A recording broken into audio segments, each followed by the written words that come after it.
This week's boiler tip, we're starting a short series on traps, type of traps, where we use them, and then we're going to follow up with how to troubleshoot that same style trap.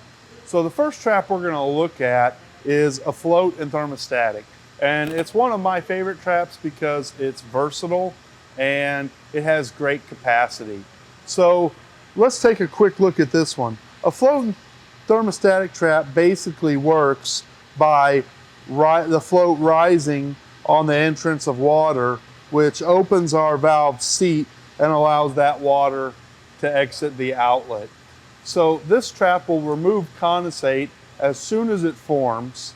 And the second part of this trap, the T or thermostatic component, is also great at removing air. So this trap would be a great trap for start and stop processes like kettles. This trap would be good for drip legs on low pressure systems because they have a large capacity and with a very low differential can remove condensate quickly and efficiently. And it's great when we've got large loads in general. So let's take a quick look at our steam skid here and look at how it operates there. So here's a float and thermostatic trap in operation.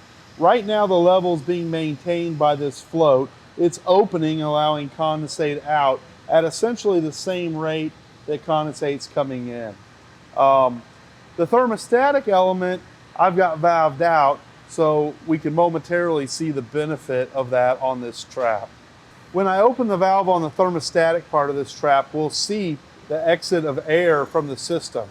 So you can see a sudden rush of additional capacity through the trap, and that's the result of the thermostatic element allowing the air that's trapped in the heat exchanger out.